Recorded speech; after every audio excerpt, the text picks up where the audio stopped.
Welcome to our weekly market review brought to you by Treasury One and ETM Analytics. As per usual, I'm joined by Treasury One's currency strategist, Andre Cillier.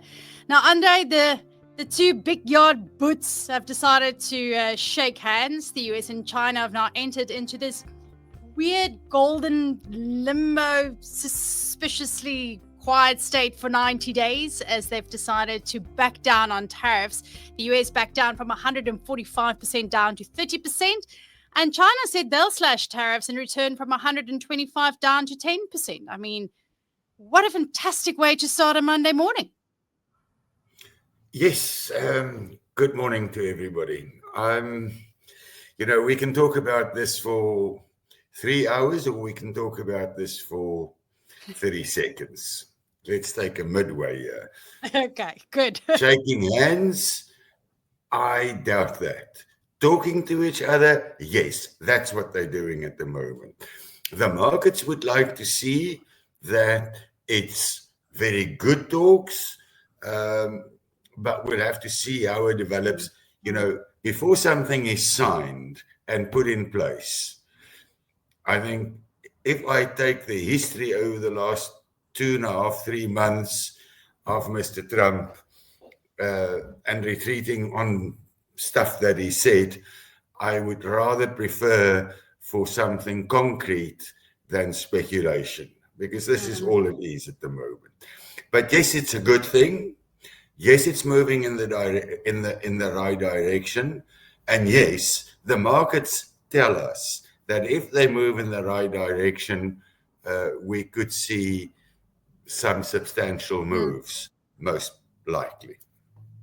Yeah, I think both have just kind of come to their senses to a certain extent that they've realized.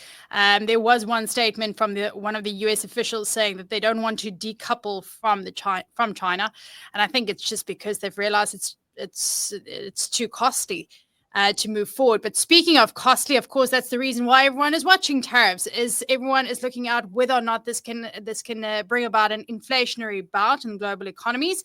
And speaking of inflation in the US, that's exactly what we will be looking out for this week, as inflation is expected to come in just above the 2% mark again. So it continues to place the Fed in this uncomfortable position for Powell, because inflation, while it's not high, it's not exactly hitting the mark for Powell and his team to be confident in cutting rates anytime soon. Although I know the market's anticipating, I think, was it another 3 rate cuts before the end of the year? Yes, we must remember that we have the 2 biggest economies in the world at loggerheads at the moment.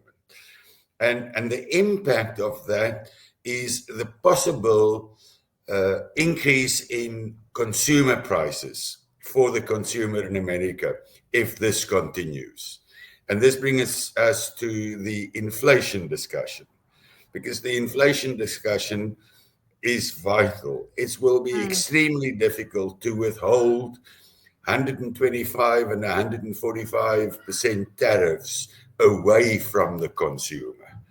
If that filters through to the consumer, even if it's not the full scale of it, it will have an impact on consumer prices, it will have an impact on inflation, and it will have an impact on how the Federal Reserve reacts to that.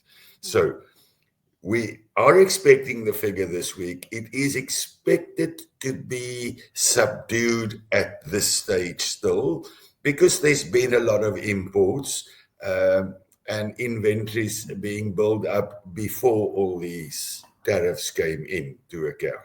So at this stage, it was relatively easy to withhold the price increases. So we could see something positive, but that, once again, is historic. And I've said this before, and I'll say it again. Mr. Powell does not look at what came out. He looks at what can come out in the future. And tariffs is an important factor on what can come out in the future. So we can look at this figure historically as much as we want to. That will not move Mr. Powell in the direction of lowering interest rates. It's the discussions that take place between China and America that will move Mr. Powell in a different direction. That's So right. let's wait and see what comes out of these talks. I am optimistic that something positive will come out of it, because you cannot have the two biggest economies in the world at loggerheads all the time. Well, they're still at loggerheads, but at least they've taken some steps to improve that relationship. They may not be shaking hands like you mentioned, but they are at least talking to each other. Meanwhile, Zelensky and Putin will seemingly look each other in the eye later this week. And I think India and Pakistan, they've also hit the pause button. So there's a lot of sensibility back on this Monday morning. So how is the Rand doing in all of this? Well, the Rand is doing pretty well.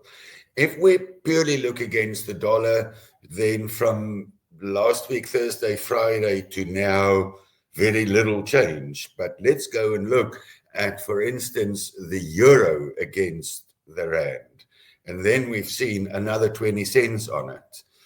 Because last week we're around the mid-40s, and this week we between 25, or today between 25 and 29 on a big figure of 20. So the euro lost some ground, 111.30 against the dollar.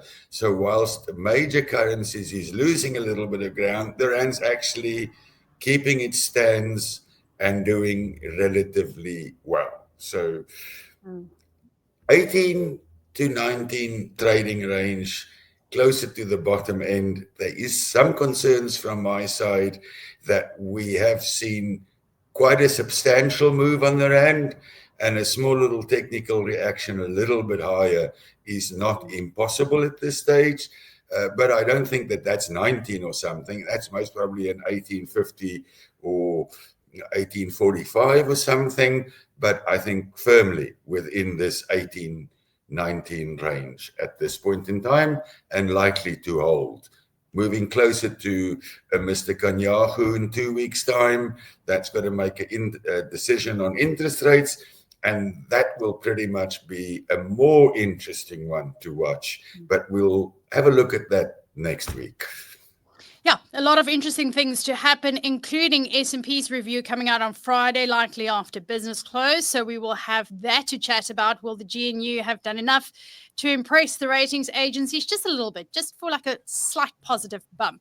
So we've got a lot to chat about next week, including the third, and let's say it, hopefully final budget to be tabled in Parliament next week. Andre, I was hoping that you're going to say the budget and bring that up as a closure to this week's review. It seems that the GNU is in the same camp on the budget, and it seems that the budget will be read, and that the only opposition to that will most probably be the EFF and MK, which is outside of the GNU. But it seems that we're going to have a budget. Yes. And that will be wonderful news. How it will look and how we will criticize the budget, well, let's get to that as a next step. Third time lucky, right? Andre, thank you very much and have a good week.